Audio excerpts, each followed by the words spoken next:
Mark Johnson, a restaurateur now flourishing in the heart of Chicago, had no regrets about leaving the sleepy charm of his Indiana hometown behind. Financial success had always seemed out of reach back then, and his teenage crush on Veronica, a love that never bloomed, had faded into a distant memory. But now, Mark's fortunes had undergone a dramatic transformation. Howard Thompson, a close friend who admired Mark's sharp wit and business acumen, arranged a meeting between him and his daughter Mary. Despite the 15-year age gap, Howard saw in Mark's stability, security, and unwavering dedication qualities he believed were essential for a happy marriage. Their encounter blossomed into a lavish wedding and a strong family bond. Mark adored his wife Mary, showering her with gifts as luxurious as a precious gem. Mary, used to a life straight out of daytime TV shows, enjoyed days free from mundane chores thanks to Mark. Nannies looked after their daughter Lily, gourmet meals arrived fresh from restaurants, and a team of cleaning staff ensured their home remained spotless. Mary reveled in her world of leisure, indulging in spa treatments, finding peace in yoga classes, jetting off on extravagant vacations, and adorning herself with designer clothes and jewelry. Mark, a master of surprises, never failed to delight his wife with unexpected gifts, each a reminder of his unwavering devotion. Today, Mark was set to wow his wife once more. He and Howard Thompson were celebrating the grand opening of their latest restaurant with a fancy bash. Leaving the banquet arrangements to his father-in-law, Mark rushed home, armed with a stunning bouquet and a pair of sapphire earrings, the very ones Mary had admired just a few days ago. Anticipating his wife's delight, Mark swung open the apartment door. But instead of his jubilant wife, he found himself greeted by a woman in a cleaning uniform. "Good afternoon," she greeted him. "Hello, Mike," Mark stammered, scrutinizing the woman in his apartment. "Veronica," Mark hesitated, struggling to recognize his former flame. Time had taken its toll on Veronica, but her eyes, the same ones he once adored, remained unchanged. Veronica, flustered and embarrassed, offered a shrug. "Looks like we both recognized each other. Never thought I'd bump into you like this. It's a little awkward. Here you are, a successful restaurateur, and me, your cleaning lady. How have you been?" It was a cliché question, lame even, yet Mark couldn't muster anything better. Clearly, Veronica's life hadn't been a bed of roses. It seemed cleaning wasn't exactly her dream job. "Jobs are scarce back in my hometown. You know the drill," Veronica sighed wistfully. "Luckily, a friend of mine works here and offered me a position as what she euphemistically calls an elite cleaner." Veronica sighed wistfully. "Seems this is as far as I'm destined to go." Mark listened attentively, offering a sympathetic ear. Life, he believed, took unexpected turns, and one shouldn't be too harsh on themselves. He reached out, offering a comforting touch on Veronica's hand. And then, almost unexpectedly, he found himself leaning in to kiss his former lover. Veronica reciprocated the gesture. Memories long suppressed by Mark surged forth from the recesses of his mind. It seemed he had desired this moment for far longer than he had realized. At the cafe, the next day, Veronica confided in Mark about her life, a tinge of resignation coloring her voice. "Things are definitely better now, even though they used to be a whole lot worse. I made a big mistake with my husband. He was a walking nightmare, a drinker, violent, degrading, and eventually just walked out. I put up with it all, even had 2 sons for him, Mike and Lucy. They're with their grandparents right now. And as you can see, I'm working now. Jobs are scarce back in my hometown. You know the drill," Veronica sighed wistfully. "Luckily, a friend here in Chicago offered me a position as what she euphemistically calls an elite cleaner," Veronica sighed. "Seems this is about as high as I can climb." Mark listened attentively, offering words of sympathy. Life, he believed, took unexpected turns, and one shouldn't be too hard on themselves. He reached out, offering a comforting touch on Veronica's hand. And then, almost unexpectedly, he found himself leaning in to kiss his former flame. Veronica reciprocated the gesture. Memories long buried by Mark surged forth from the recesses of his mind. It seemed he had desired this moment for far longer than he had realized. The affair with Veronica burned like a wildfire, intense, all-consuming, and dangerously passionate. Mark found himself unexpectedly captivated by his former flame once more. Lavishing Veronica with expensive gifts, dinners at chic restaurants, and stolen moments in hidden hotel rooms became their routine. After another whirlwind rendezvous, Mark lay sprawled on the bed, staring at the ceiling. Veronica seemed to be napping peacefully beside him. Amidst the fleeting ecstasy, a shard of guilt pierced his heart. This wasn't fair to Mary. Yet, the old adage echoed in his mind: ignorance is bliss. Mark hesitated to disrupt his wife's comfortable world. After all, he loved Mary in his own way, and the thought of losing Lily was unbearable. "Something on your mind?" Veronica's voice, surprisingly awake and sharp, shattered his reverie. "Guilt? I see it written all over your face. Are you having second thoughts?" Mark couldn't bring himself to end it. The connection with Veronica was too electric, too raw. "Then a decision needs to be made." "Mark," Veronica's voice held a hint of resignation. "A seasoned mother of two versus a youthful beauty. Seems like an easy choice to me. We're just playing a game here, darling. Don't talk like that. I'll find a way out of this." Mark's frustration bubbled up, directed inwards and outwards at Veronica, Mary, and the cruel twists of fate. "We'll see about that," Veronica replied, a melancholic smile playing on her lips. "Get ready, because you've already lost control at home." Lately, Mary had grown accustomed to Mark's increasingly late nights. He must be swamped with work, she reasoned, pushing aside any nagging suspicion. Surely, their family was perfect. Such doubts were unfounded. Yet, the persistent gnaw of uncertainty refused to be silenced. Mark's explanations seemed rehearsed, their monotonous delivery unsettling. "No proof, no crime," Mary chided her inner doubts. Until, one day, while Mark was away at work, Mary took Lily for their usual walk. However, her daughter seemed unusually lethargic. Brushing Lily's forehead, Mary detected a fever and hurried home. In the bedroom, she encountered a scene that defied belief. First came the murmurs, the rustling, the whispers. Swinging open the bedroom door with a force born of shock, Mary froze. There, on their marital bed, lay Mark, entangled with a cleaning lady. Grateful that Lily hadn't witnessed the betrayal, Mary retreated, reeling from the blow. She choked back a scream, the urge to cry or unleash a torrent of anger, a distant echo. First, she needed to take care of Lily, administer the fever reducer, and soothe her daughter to sleep. Only then could she confront the wreckage of her life and contemplate the path forward. Mark steadied himself after the initial shock, threw on his clothes, and then, with a forced casualness, addressed Veronica. "Well, this is unexpected, but maybe it's a good thing. A way out of this mess, you know?" Veronica, caught mid-button on her blouse, gaped at him. "Are you crazy? This isn't some lucky break. We've created a disaster, a foolish, reckless disaster. We were careless, and now you're about to face a full-blown meltdown, not a solution. You're not seeing the bigger picture. We need to have a talk, all three of us. I'll break it to Mary, and you get dressed, straighten up a bit, and head to the kitchen," Mark declared, his eyes gleaming with a strange intensity before disappearing into the living room, leaving Veronica speechless in his wake. Mary drifted off to sleep, leaving Mark alone in the living room, lost in thought. He felt utterly clueless about what to do next.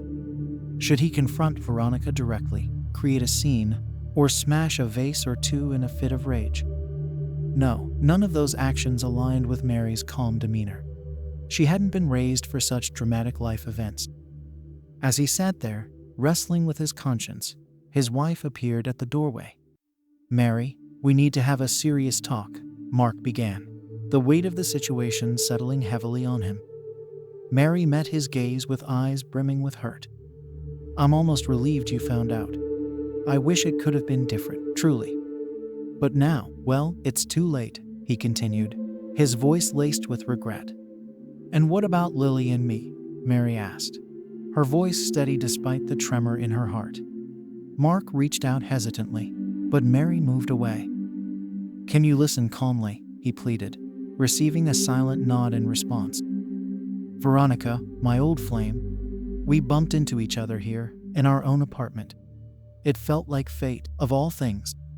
I thought I had buried everything from my small town past, including my feelings for Veronica.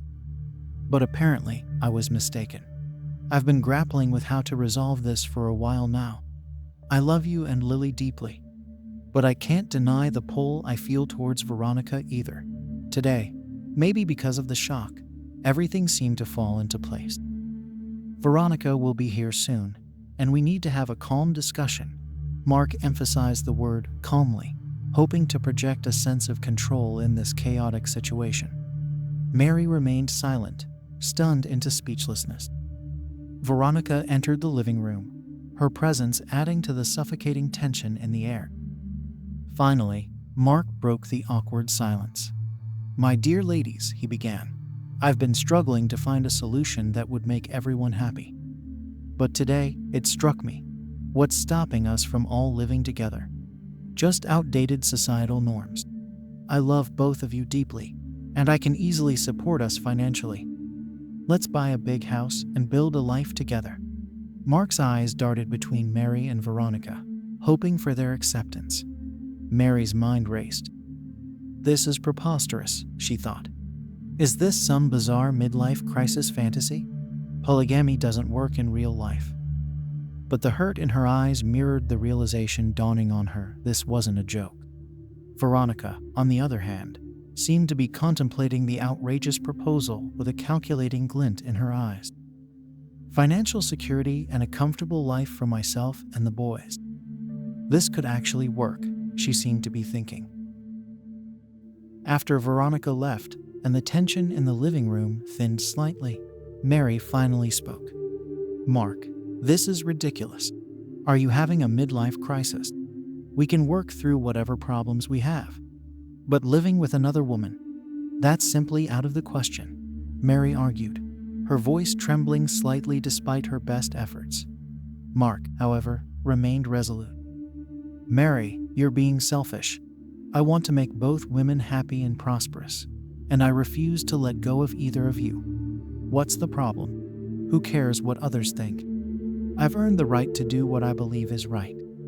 Let's put an end to this pointless arguing. You have a choice. Either you leave, or we live together as three."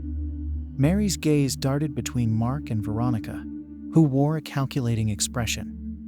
It was clear Veronica saw an opportunity, financial security, and a comfortable life for herself and her sons. Mary, however, couldn't stomach the idea of sharing her husband. Taking a deep breath, Mary decided on a different approach. "Mark," she began, her voice calmer now, "suppose we give this some time to think about it rationally. Let's not make any rash decisions. In the meantime, Veronica can find her own place. We wouldn't want any gossip circulating around town, would we?" Mark considered her words, a flicker of doubt crossing his face. Perhaps Mary was right. He hadn't thought this through as clearly as he should have. "All right, Mary. You're right. Veronica, why don't you find a temporary place to stay? We can revisit this in a few weeks." Veronica, though disappointed, reluctantly agreed. She knew pushing things too fast could backfire. Besides, a comfortable house and financial security were worth a little more patience. Mark rented a cozy apartment for Veronica, a temporary solution that calmed the immediate tension. He knew Mary wouldn't tolerate Veronica living under their roof, and it gave him a chance to cool down and reevaluate his impulsive proposal. Lily, oblivious to the domestic earthquake brewing, reveled in the extra attention from her father during those first few weeks. Mark, burdened with guilt, showered her with gifts and extra trips to the park. Mary, on the other hand, retreated into a shell of quiet contemplation. Gone were the cheerful greetings and light conversation over breakfast. Mark tried to initiate discussions, to apologize, but Mary met his attempts with a polite distance. Her silence spoke volumes, and it gnawed at him far more than any outburst could have. Meanwhile, Veronica settled into her temporary apartment. While the space was a far cry from the luxurious life Mark had envisioned for their arrangement, she saw it as a stepping stone. She enrolled her boys in the local public school, a stark contrast to the private education Mark had promised. But Veronica was a resourceful woman, determined to make this work for her and her sons. The facade of normalcy continued in Mark's household, punctuated by the heavy silence between Mary and Veronica. Veronica, pragmatic and always looking out for herself, kept her head down, enjoying the newfound comfort of her situation. Mary, however, remained withdrawn, her silence a storm brewing beneath the surface. Mark, caught in the crossfire, felt increasingly isolated. He yearned for the warmth and connection that had once filled their home. One evening, as Mark attempted a strained conversation with Mary, she finally broke her silence. Her voice, quiet but firm, held a newfound resolve. "Mark," she began, "I've been thinking a lot about your proposition, and I've come to a decision." Mark's heart hammered in his chest.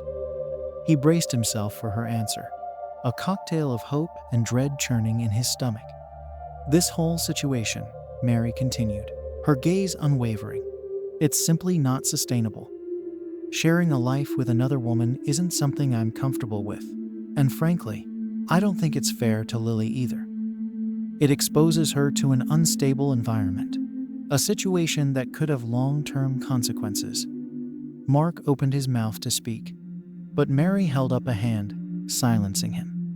"However," she continued, "I understand that your feelings for Veronica are real, and forcing you to deny them wouldn't be right either. So, here's what I propose. We get a divorce." The word hung heavy in the air. Mark stared at Mary, his face a mask of conflicting emotions. Divorce hadn't been on his radar, but a part of him recognized the truth in her words. "You deserve to be happy, Mark," Mary continued, her voice softening slightly. "And perhaps Veronica does too. But that happiness can't come at the expense of our family." A tear escaped Mary's eye, tracing a glistening path down her cheek. Mark felt a pang of regret for the pain he'd caused her. "This isn't what I wanted," he said, his voice hollow. "But maybe you're right." Mary offered a sad smile. "Maybe we are." There was a long silence, filled with unspoken words and unspoken memories. The future stretched before them, uncertain but filled with a newfound clarity. The dream of a polyamorous family had shattered, leaving behind the wreckage of their marriage. Yet, amidst the ruins, a glimmer of hope remained, the possibility of healing and rebuilding their lives, each on their own terms. One day, Mark's colleague Edgar swung by the house, a manila folder clutched in his hand. Mark, ever the hospitable host, ushered him in and offered refreshments. Come in, Edgar. Let's catch up. You shouldn't be working on your day off. What brings you by?" Edgar explained the need for Mark's signature on some documents. As they settled in the living room, the women began setting the table. Edgar recognized Mary, but the presence of a second woman piqued his curiosity. "Who's the lovely lady?" he inquired, gesturing towards Veronica. "Ah, this is Veronica," Mark replied, bracing himself for Edgar's reaction. My second wife." Edgar's eyebrows shot up. "Second wife. Fascinating. I'd love to hear more about this unorthodox arrangement." "Perhaps another time," Mark hedged, a flicker of unease crossing his face. "Mary and I are, shall we say, open-minded. The ladies get along famously, wouldn't you agree, Mary?" Mary offered a tight smile, her gaze flickering to Veronica, who maintained a neutral expression. Edgar, however, wasn't convinced. A sly grin spread across his face. "So, you've built yourself a little harem here, with Mary, John's daughter, as your prize, no less." Mark's smile evaporated.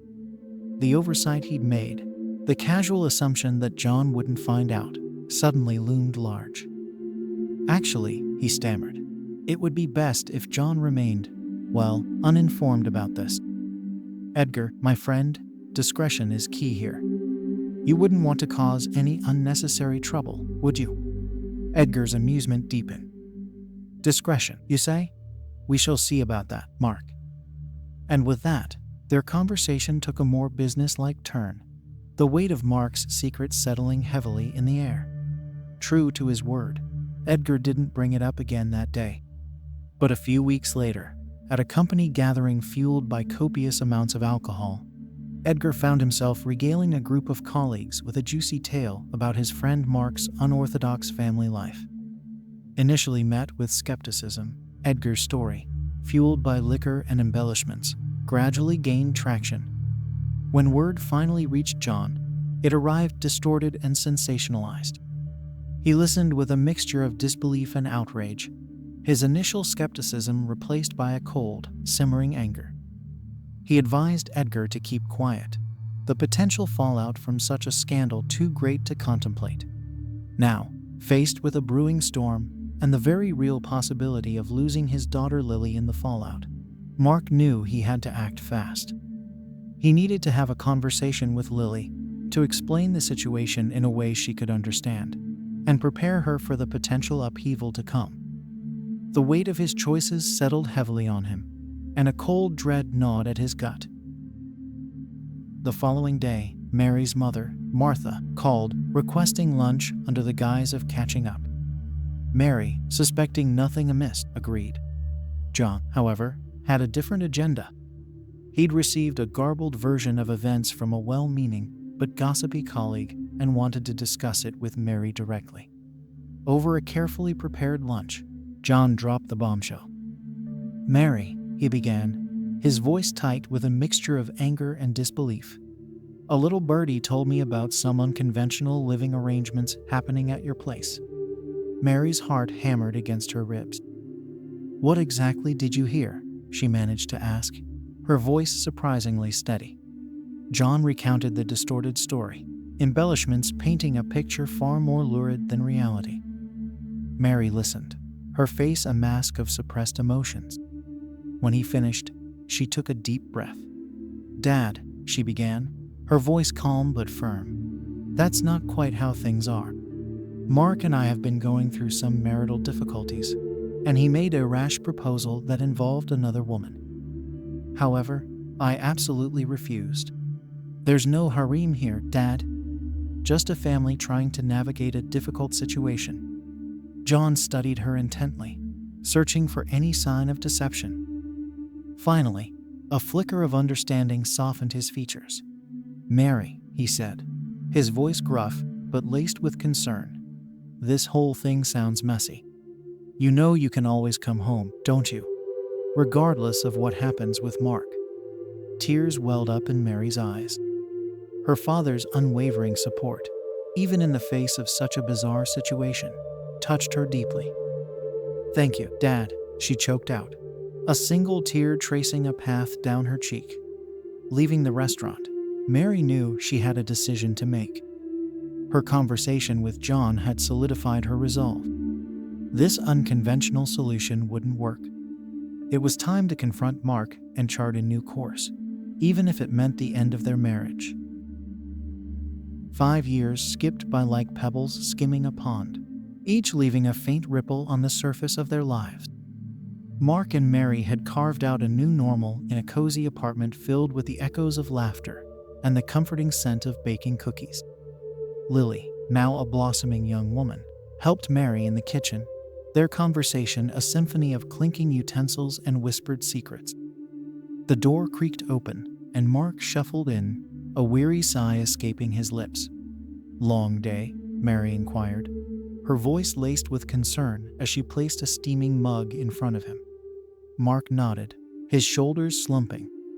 The past 5 years had been a crucible, stripping away the illusions and forcing him to confront the consequences of his impulsive actions. He'd lost his high-powered job, the fallout from the whispers and rumors too much for his reputation to bear. He now worked a blue-collar job, the physical labor a stark contrast to the boardroom meetings of his former life. Lily, ever perceptive, placed a hand on his arm. "Maybe you should ask for a raise, Dad. You work really hard." Mark offered a strained smile, his heart twisting with a mixture of guilt and gratitude. Lily, his precious daughter, remained a constant source of love and support. He'd almost thrown that away, blinded by a foolish fantasy. "There'll be raises for good work, sweetheart," he assured her, squeezing her hand gently.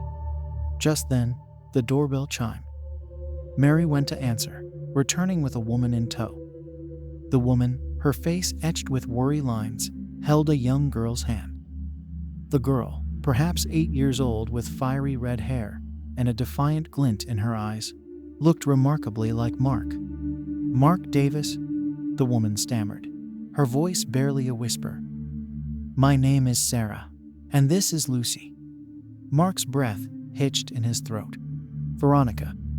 He hadn't heard that name in years, not since the bitter divorce that had shattered their fragile facade. A wave of emotions crashed over him: surprise, anger, and a pang of something akin to regret. Mary, ever composed, ushered them in with a warm smile. Come in. Please, have a seat. Would you like some tea?" Sarah explained, her voice trembling slightly, that Veronica had passed away unexpectedly. Lucy, with nowhere else to turn, clung to her aunt, her only remaining family. Mark looked at Mary, a silent question hanging heavy in the air. Mary, after a moment of contemplation that felt like an eternity, met his gaze with a resolute nod. They couldn't abandon a child, especially Mark's daughter. "Welcome home, Lucy," Mary said gently, offering the girl a reassuring smile.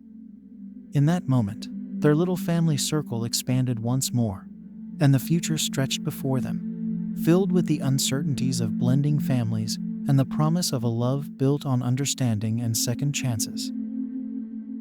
Now, the aroma of freshly brewed coffee and warm pastries filled Mark's cozy cafes, a far cry from the opulent mansion they once called home. He hustled alongside Mary, who thrived in her new role as accountant. Gone was the woman content to be pampered. Mary had blossomed into a formidable partner, her financial acumen proving invaluable. Life, she realized, was full of unexpected turns, and she was determined to be ready for any twist of fate. The thorn in their side remained John. Despite Mary's pleas and Mark's sincere apologies, her father refused to budge. The betrayal still rankled, a festering wound that colored their relationship. Mary, ever the pragmatist, channeled her frustration into work, her determination to succeed a silent rebellion against her father's disapproval.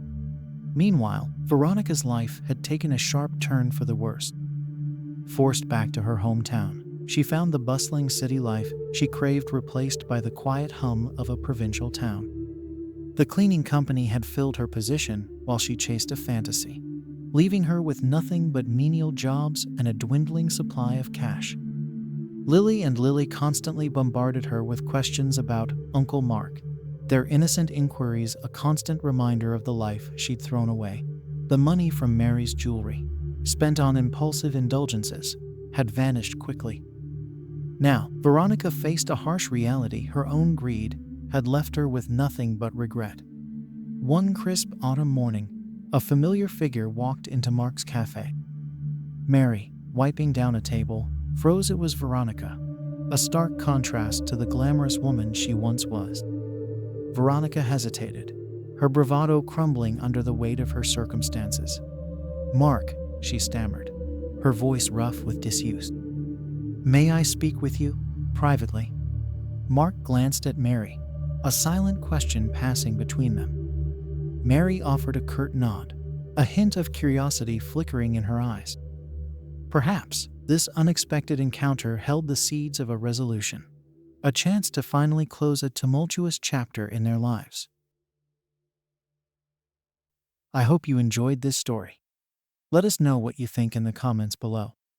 Don't forget to give the video a thumbs up and hit that subscribe button for more awesome stories in the future.